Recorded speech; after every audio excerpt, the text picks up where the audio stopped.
afternoon. Be speaking again to Peter Ryan, who's written a very interesting document on industrialisation and economic policy for modern Ireland rather than in the historical context we discussed last time. He's written a paper with Angela Nagel called Irish Industrialisation for the 24th Century, a 10-point plan, which we'll be discussing. But before we get into that, Pete might give us a broader introduction and outline of where this is coming from, which deals with the broader issues of Irish economic independence, particularly financial and energy policy. So to begin with, I suppose, Pete, maybe if you could set out the background to your paper and... Sure. So the immediate background that my paper is stimulated by is the fact that the global minimum tax rate has been changed. That has gone into effect a few months ago. And this is a reckoning with how the Irish economic model has been operating for years. And so now that low corporation tax is not a carrot to attract multinationals into the country to give whatever nominal GDP growth, there is no actual model to continue to sustain or grow the Irish economy. So there's this fundamental issue regarding how will Ireland move forward into the future without this low corporation tax? And as we expand from there, we start to see that there's all sorts of problems when it comes to Irish energy costs, the Irish housing crisis, how the Irish emigration rate is still very high. And this is ultimately due to the inadequacy of jobs in the economy. And so there's a lot of short-term contemporary problems that are necessitating a new way of looking at an economic future for Ireland. And then in the long run, I view my policies as consistent with a lot of the historical research I've done, looking back not just into the 1916 to 1922 revolutionary period of Ireland, but through the wide swath of Irish nationalism going back into the 1600s and all the way through up to the revolutionary period, that there was a common thread of these types of economic policies, of economic sovereignty, of nationalist economics, of industrialization, that have always been at the forefront of a lot of concerns for Irish nationalists. And I think with these short-term stimuluses that have occurred, we're finally at an inflection point to start talking about them again. I think apart from the fact that you refer to the loss of vision, which the original Irish revolutionaries would have had, not just in the early part of the 20th century, but going back further, that the Irish economic experience under independence also contrasts with South Korea in particular, which has not a similar, it doesn't have as long a history of colonialism, but was coming from a similarly disadvantaged situation.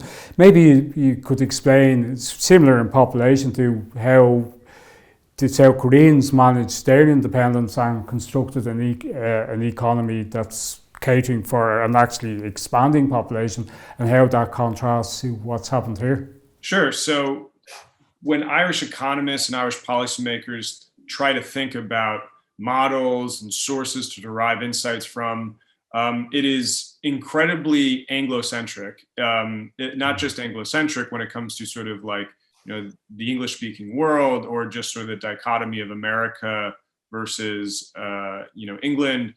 But it's trapped within, I would say, sort of just this myopic colonial legacy of what English economists always thought Ireland's capacity was, its comparative advantage, and it's just sort of been mutated into the 100 years of independence. And what I would suggest to mainstream Irish economists is to actually have a little bit more diversity in your thinking, and look across the world and survey how other countries arrived at independence and have achieved economic growth. And so I look at South Korea as a very interesting parallel. It's about the same landmass as Ireland. It experienced colonialism in terms of Japan occupying it and taking it over and using it as a vassal. And it has tried to pursue, and it had to pursue an economic strategy at a very, much more disadvantaged starting point economically than Ireland did when it's achieved its independence. And so what do we see now? We see that South Korea has a much more stable and lower unemployment rate than Ireland in the long run. We see that South Korea has an emigration rate that is under 0.5 per 1,000 residents, and Ireland has an emigration rate of 2.5 for every 1,000 residents. We see that the South Korean population actually grew from 21 million to 51 million. So they're supporting such a larger number of people on the same landmass with a better economy. Whereas Ireland only grew from about 3 million at the start of independence to about 5 million. So Ireland is not having to deal with as much population, but still sort of offering somewhat worse, if not better, results.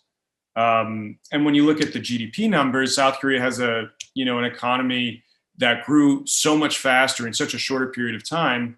And it's about 4 times the size of Ireland's total GDP. But even when you start to inspect the GDP per capita, it's alleged that Ireland is one of the most wealthy in Europe because it has an 83,000 GDP per capita. But when you go to the sort of recent discoveries, especially from the Central Statistics Office, that GDP number is totally inflated by the globalization impacts of these multinational firms moving money around. So when you actually have a modified GNI number, and you can calculate that in the GNI per capita and compare that to South Korea, we're effectively at the same, give or take, around 43,000 per capita in GNI.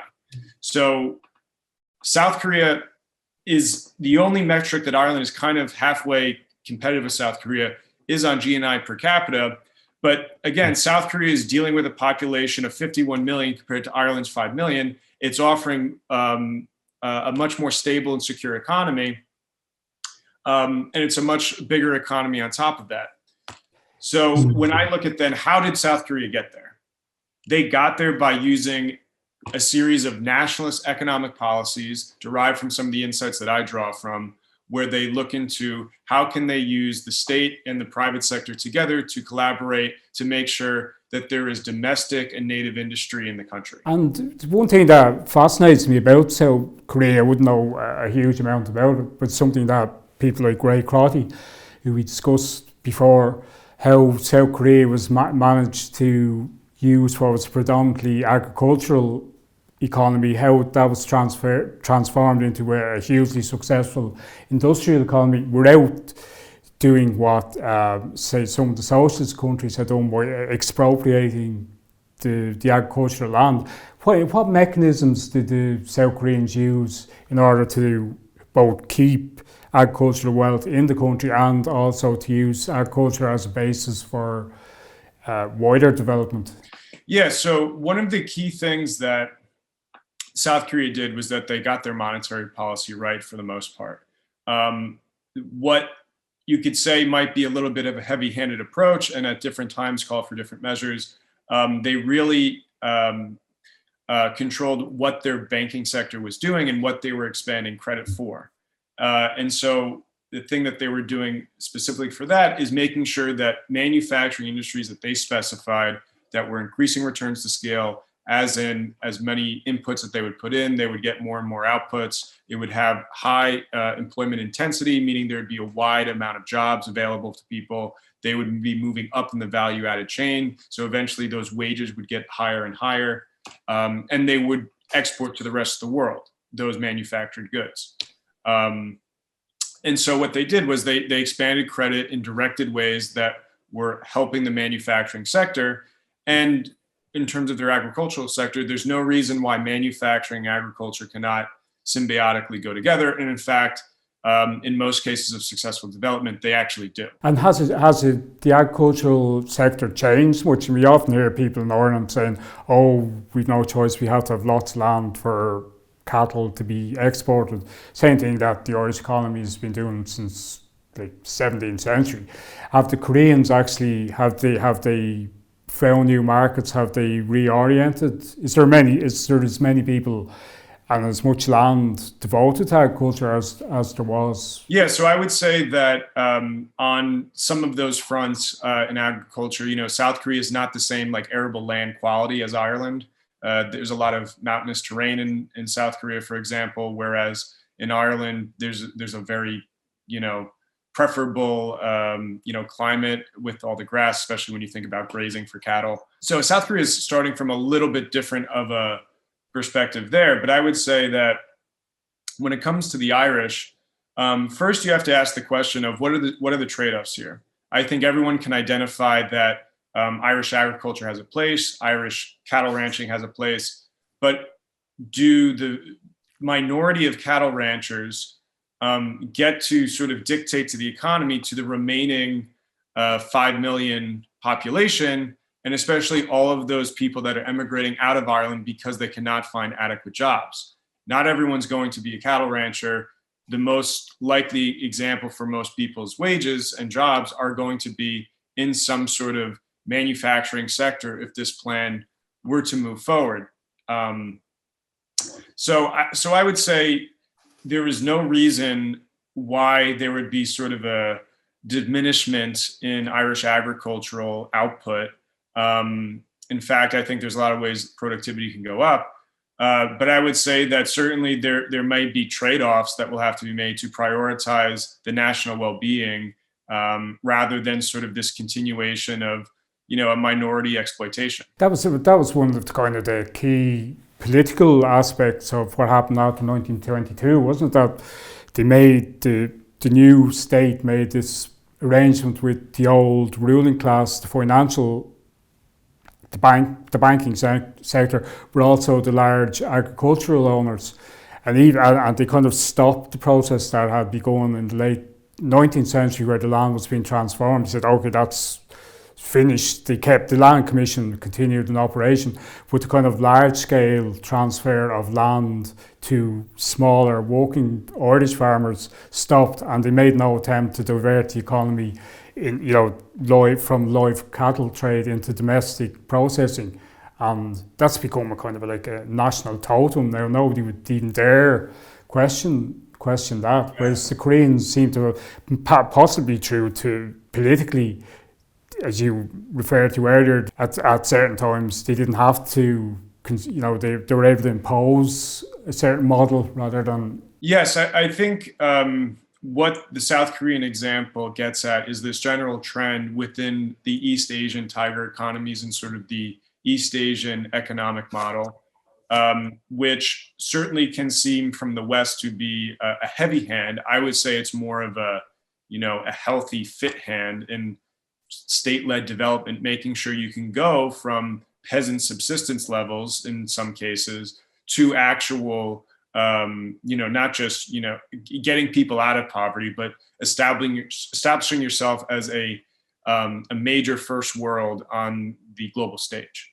So when you look across the board there, what you see is that there was a very deliberate effort to develop the economy in specific ways. It was not in any sort of way micromanaging of the economy, but it was setting up guardrails, setting up incentive systems that were protecting the economy from outside competition and corruption, and making sure that native industry would grow and into its eventual maturation, which we see now. East Asian companies and manufacturers are, by and large, one of the most competitive firms in whatever. And did the South Korean state have to had they to kind of force the capitalist class, for the want of a better word, to keep their capital in the country, or was that something that the people who had capital and the banks were willing to do voluntarily out of nationalist, national pride, or where it was something that was completely absent here? So the people who had money, the financial sector, they had no interest whatsoever in developing an Irish economy. Was that different in Korea? Was there a different kind of a political dynamic there on the part of the people who actually controlled wealth? Yes, so I mean, there's certainly different cultures. There's sort of different class structures to these countries, I would say, than what we find in Ireland or the West largely. What you have to think about, like, seriously, is that South Korea, when it was getting its independence, was at such of a low standard of development that the idea of sort of like a capitalist class, of a labor class, these categories didn't really make so much sense. For that matter, they didn't make that much sense in China when they went through their, early, political transitions. So there were certainly, stringent capital controls and what finance was allowed to do, how are you supposed to invest and organize the economy. If it's not too much trouble, I'd like to read a quick quote from an economist. He's South Korean. His name is Hanju Chang. This is from a book of his called Kicking Away the Ladder. And he explains a little bit how the South Koreans and the rest of the East Asians developed their economies with specific policies. He says, surveying the post-war experiences of the East Asian countries, we are once again struck by the similarities between industrial trade and technology policies and those used by other now developed countries. Before them, starting from 18th century Britain through 19th century USA and late 19th and early 20th century Germany and Sweden. However, it is also important to note that the East Asian countries have not exactly copied the policies that the more advanced countries had used earlier. The industrial trade and technology policies that they and some other now developed countries like France used during the post-war period were far more sophisticated and fine-tuned than the historical equivalents. The East Asian countries used more substantial and better designs, export subsidies, both direct and indirect, and in fact imposed very few export taxes in comparison to the earlier cases. I have repeatedly pointed out tariff rebates for imported raw materials and machinery for export industries were widely employed, a method that many now developed countries, notably Britain, had themselves used to encourage exports. Coordination of complementary investments, which had previously been done in a rather haphazard way, if ever, was systematized through indicative planning and government investment programs. Regulations of firm entry, exit, investments, and pricing were implemented in order to manage competition in such a way as to reduce the late 19th century and early 20th century cartel policies, but displayed far more awareness than their historic counterparts of the dangers of monopolistic abuse and more sensitivity to its impact on export market performance. There were also subsidies and restrictions on competition intended to help technology upgrading and a smooth winding down of declining industries. The East Asian governments also integrated human capital related and learning related policies to their industrial policy framework far more tightly than their predecessors had done through manpower planning. Technology licensing and foreign direct investments were regulated in an attempt to maximize the technology spillover in a more systematic way. There were serious attempts to upgrade the country's skill base and technological capabilities through subsidies to and public provision of education, training, and R&D. Whereas completely different to what they did here. And on that basis, we move on to discussing the 10 points that yourself and Angela set out as a basis for what you would see as future development of the Irish industrial sector. The first one being that you would recommend that Ireland would leave the Eurozone, but that would remain in the EU. Would you think that the EU would be amenable to that? I think there would certainly be ruffled feathers in the EU, but I think that when having the will to carry out this policy, I don't think there's any rationale of why a country with uneven development levels to the rest of the EU needs to share a monetary union when it doesn't share a fiscal union, and it has certain needs to develop its economy that other countries like France and Germany do not have, and thus will not encourage the necessary monetary policy because they are at a different development level and they have different interests. So there are currently 8 other countries that are outside of the Eurozone but remain in the EU. There's some caveats to that, but I think that the mechanism is there to make it happen. I think that the EU is a structure in theory that the rest of the European nations need to coordinate amongst themselves. I think that there are ways to work within it. And I think that, the Irish policymakers were willing to be the bad boys of Europe over the global minimum tax that they did not want changed. And they were ruffling feathers for years because of it. Yet I think this is a policy that is in the interest of the majority of Irish citizens, and that will help them in a very material way. And I don't think there's any rationale of why we would continue this policy of relying on foreigners to finance development and infrastructure projects and civil society services. So to me, the only way forward is to have a sovereign monetary policy and a sovereign central bank that then every other industrialization policy will cascade from. So you link to that, you talk about nationalising central banking and creating, as you say, a sovereign currency with a floating exchange rate. How would you give an example of how that would immediately improve Ireland's prospects for economic prospects in dealing as a trading nation? Yes, so right off the bat, what it would do is provide Ireland with the monetary stimulus to engage in necessary infrastructure process that it needs to undergo. So that might be setting up things like high-speed rail in Ireland. That might be things like setting up more internet cables across the entire island. This might be energy projects that need to reduce the cost of energy in Ireland and make it more sustainable. These are all things that need to happen to move Ireland into the 21st century and beyond, that currently none of the Irish mainstream have any idea of how to pay for. There's ideas that maybe you can tax more, the pie isn't big enough to make it happen. Maybe the ECB, if we beg enough, will give us the credit. They're not going to do that.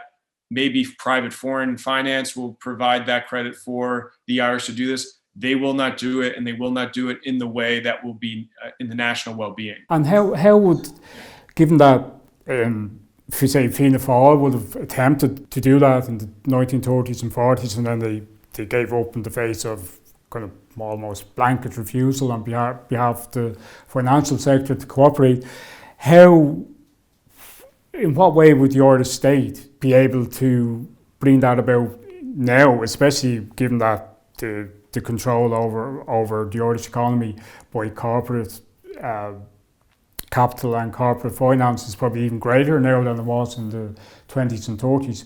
In what way would the Irish state be able to force basically those interests to invest in the Irish economy and in specific areas of the Irish economy? Yeah, so I think there are certain items that the Irish government, as a sort of fiscal body, with help then from the monetary authority to provide the stimulus, will need to do directly themselves. So these are things like energy projects that are just these huge infrastructure costs. I think from a more general standpoint, in terms of how do you create a manufacturing domestic sector in a much bigger way than it is currently in Ireland. I think the most elegant and clear way to do this is to use window guidance of the central bank on the private banking sector in Ireland. And this has been done in most notably Japan, on how they achieved a lot of their development after World War II. What they did was go to the private banking sector and say, we're not telling you what to invest in exactly. What we're saying is, here are credit quotas that you must allocate at the end of the year based on all of your decentralized decision-making and your sort of local knowledge into these specific industries. So to put it very simply, the Japanese central bank told the private banking sector that each of you banks have, these different types of quotas, and we want to say, put 10 billion in car manufacturing. We don't care what companies you put it in, but you need to put it in car manufacturing. You guys have to decide that. So that is a very elegant way to use state direction to then combine that with the decision-making of the marketplace to make sure that the outcome of increasing industrialization and manufacturing output is achieved. But that was the problem again, going back to the De Valera era, that the people that they were trying to influence to support Irish industrialization basically refused. It was tantamount to a capital strike. Instead of investing their money in Irish industry through the Industrial Credit Corporation, they invest their money through the London Stock Exchange. And anytime Lemass hinted to De Valera that he wanted to maybe get a bit tougher with them, there was no will to do that. And if you were to suggest that now, there's not one single major political party, including Sinn Féin, who even suggest that they would do something like that. What sort of resistance would you think there would be if there was an Irish government that was committed to such a policy? And would the same people be able to say, okay, we're taking our money out? Yeah, so I mean, I would look at it and say, if I was a banker, I'm getting more backing by the government to increase my sort of loan portfolio, and to and the potential returns from that of engaging in investing in the domestic Irish economy. So from at first glance, it doesn't make obvious sense why the Irish banking sector would be opposed to policies like this. And then moving forward, obviously the consequences of not following these credit quotas once they're in place, financial impositions upon them would be revoking of certain assurances that the central bank provides in terms of reserve holding, in terms of how much credit they'll be able to allocate next year, their licenses, all these sorts of things come into play. So if you do not follow the quota, then you will, to put it again simply, you will effectively go out of business. So if you go back to the South Korean model, say I think Hitachi or one of the big banks in South Korea would say, actually, we're not making enough money in Korea. We're going to move our plant and we're going to invest our money in somewhere else where they think they'll make a bigger profit. If, firstly, has that ever arisen? And secondly, what would the South Korean state do to prevent that? Yeah, so South Korea today is at a different development level. So they actually, there is a lot of investment that goes abroad from South Korea, and they set up factories in other places, China, for example, America, wherever. But what was happening in the earlier days was that they were making sure they said, look, we have poor people here. We need to give them jobs. We need to increase their living standards. So there was a very much directed way that they had to invest inside the country. And so this is not to say that means on the spectrum, on a percentage basis, like there's no allowances for international investments or to move some capital abroad, but we're talking about a holistic strategy here. It's not that you can't do any of it. It's that there is such of a over grown reliance on sort of pushing capital out and not investing in Irish domestic industry that the balance needs to be reset. So the Koreans are coming out from a position of strength. They already have a healthy enough economy and healthy enough industrial sector that the big companies can do both. They can have a successful domestic base and invest in other countries. The one thing the South Koreans actually do is that a lot of the management in foreign countries where they set up those investments are native South Koreans. So they're actually supplying more jobs for their highly skilled classes in South Korea to sort of, if maybe there's not enough in South Korea, they can go abroad and actually manage these factories from, sort of these higher levels. So even when you look into that as sort of, well, they can do it because they got the balance right. Even with, going abroad, they're still kind of having a nationalist focus. There's another aspect, you don't deal specifically with it, but it's kind of employed, I think, in your overall plan, is, and it was something that was always part of Irish nationalist economics and politics.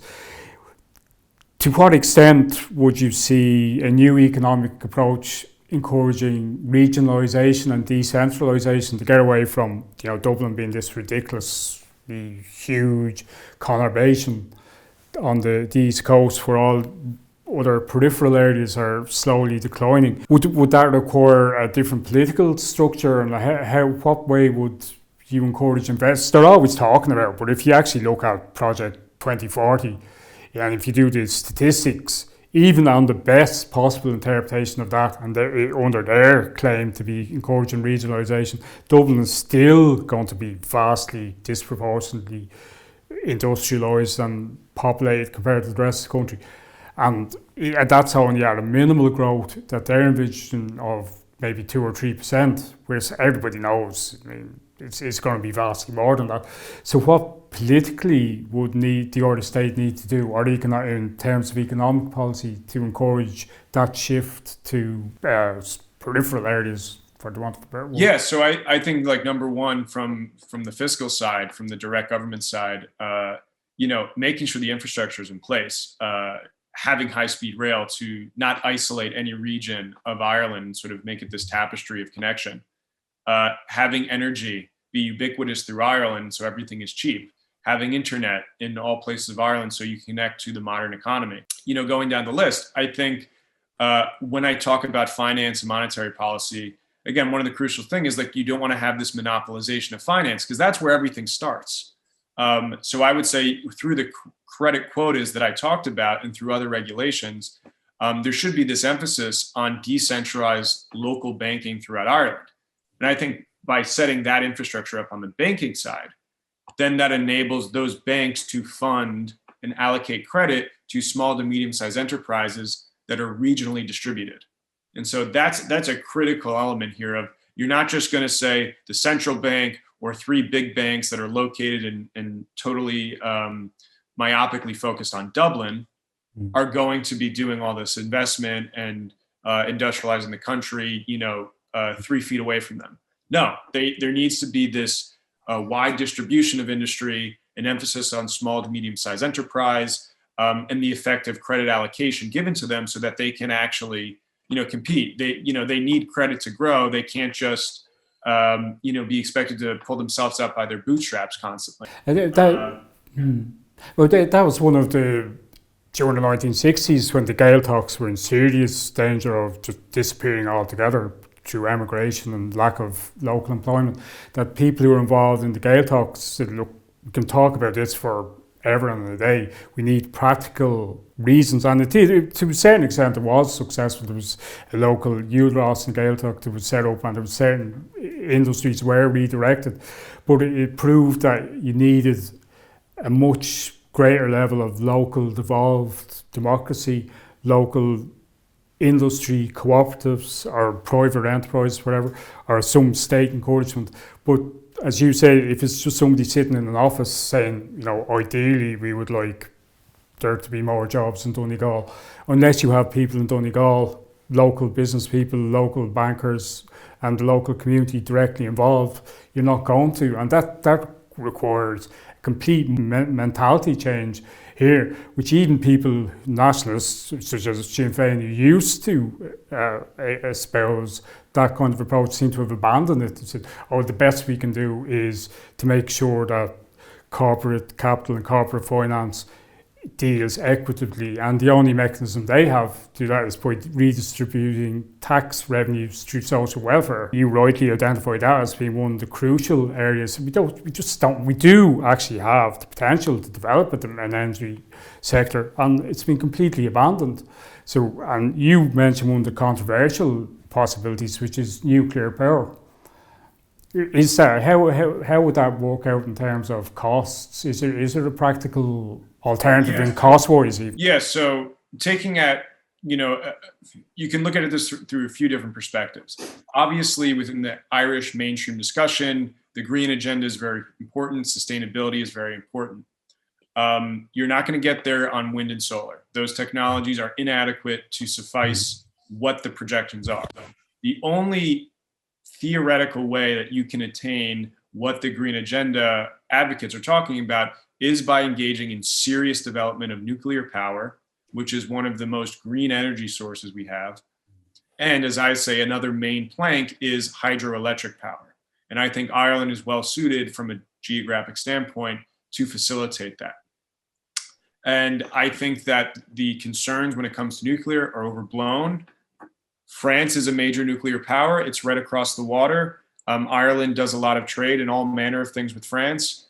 They do not have a problem. In fact, they have figured out in terms of their engineering practices and how that relates to government regulation, they've streamlined nuclear power to avoid a lot of the concerns that arise from it. And one of the funny things too about just sort of, dangers of nuclear power, there's been more people that have died of solar panels than of nuclear power accidents and radiation and anything like that. Now, why is that the case? Because the unintended consequences of engaging in solar panel emphasis is that people are falling off their roofs, installing and maintaining the solar panels. So, these are actually like real numbers that mean something to say that nuclear is for whatever reason downplayed to such a large degree when it is a very sustainable technology. It is possible to build in Ireland. And all that it requires is the will and the government direction to make it happen. But unfortunately, that has been blown to the side for a lot of Irish discussion. And I don't think that has to be the case. What kind of ballpark costs would you be talking about to set up a generator here? Yeah, you're talking about like, in the billions for these things to get off the ground. It might take anywhere from 10 to 20 years to make these things happen. And so, you're not going to see, overnight change in sort of the energy dynamic, because you have to build these things. You have to go to the table, do the blueprints, figure out the financing, get the construction engaged, build these things out, and it takes a while. So per plant, you're talking in the billions. You're talking about a 7 to 20 year time frame in terms of where you want to start in the staging of it. But I think that's where it would bring me to sort of thinking about sort of how do you change things like immediately. And so then I would, where you don't have to engage in these large fiscal expenditures or monetary stimulus.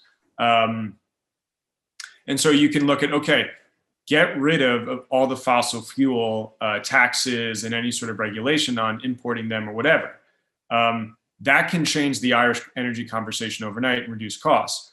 Ireland makes up less than 1% of greenhouse gas emissions. Whatever Ireland does not matter to global warming whatsoever. It's a non-factor. The countries that are deciding whether the world goes into climate change are countries like China and India that are industrializing like crazy, that are polluting greenhouse gas emissions like crazy, and that make up the wide percentage of the contributions to that issue. So I would say, first, let's deal in reality.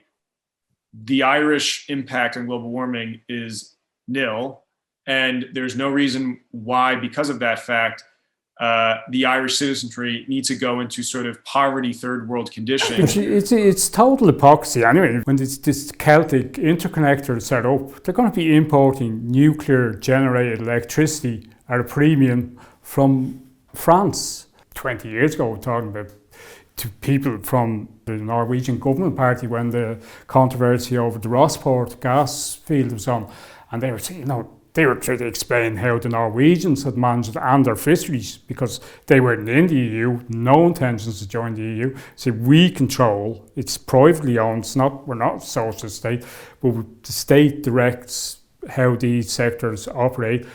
And one of the Norwegians said he'd been down to the West Foreign and he couldn't believe it, the potential for hydropower. And so he said, how much would that cost? He said, 2-3 billion. And they said, no. It's just 2 or 3 billion over the next 10 years, and then that's it. You're going to have maybe 15-20% of your electricity for nothing forever, and you can export something. And they weren't interested in it. They didn't have the imagination to conceive of that. What's hilarious is that the average lifespan of a hydroelectric plant is 100 years. And so, once you build it. Yeah, once you build it, it's cement, it's digging, the reservoir, some of the turbines, the machinery, the maintenance. It's very simple. This technology is not that complicated. It doesn't require a lot of, maintenance over time. The average lifespan. It's just the initial capital input. Yeah, the average lifespan on a solar panel is like, 10 years maybe. And then you have to engage in this global supply chain. You're ripping minerals and other materials out of the earth in different parts of the world. 90% of the solar panel market is in China. I don't know who thinks, just looking around Ireland, that solar makes sense, in a country where it rains all the time. These mainstream policymakers don't actually live in reality. And if there's any sort of attempt at addressing climate change, then you would have to go with nuclear, you would have to go with hydroelectric power. There's a project, the Spirit of Ireland, some people know it. It was trying to get off the ground a few years ago back in Ireland.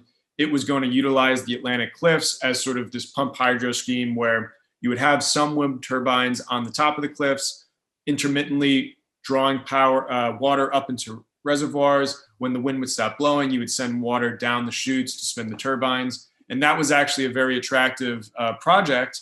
And it could have made Ireland a net electricity exporter. But, why was it canned? Because there wasn't enough financing. And for whatever other reason that, the mainstream Irish establishment, does not like hydroelectric power. Therefore, Sorby, how do we sell this to the people who elect us because we got the bus stop down the road? They just don't think. And it's a typical kind of post-neo-colonial mentality. They're only thinking, they're like the people who run Senegal or something. They're only thinking about the next election or their bank account or their future. They've no conception of what the country might look like in 20 or 30 years. And even the ones who are smart enough to know exactly what it's going to be like don't care, because they're not going to be around to see it. And which brings me to one of your last points, is that, and something that's never been done here since probably the revolutionary period, is to try and encourage the Irish diaspora, which is into multi-generations now, but still has millions, tens of millions of people who feel some sort of connection, to encourage people in the Irish diaspora to return and to invest in the country. That's never been properly kind of looked at. Would you think that would be a prospect for attracting kind of not only foreign investment, but foreign investment that was willing to cooperate with a kind of a vision, rather than just, like Chinese billionaires buying passports and building one-bedroom multi-story apartment blocks? That you would attract people who actually have some commitment to making the country a better place? Yeah. So as an Irish American, I have a dog in this fight, obviously. So with that being said, you can look at this from two angles. There's the cultural and there's the pure economic angle. I think you start with the cultural. I think that there is an extended family of Irish people that left Ireland not because they wanted to exile themselves, but because of colonialization and inadequate jobs that were there, and they were more so forced out of the country.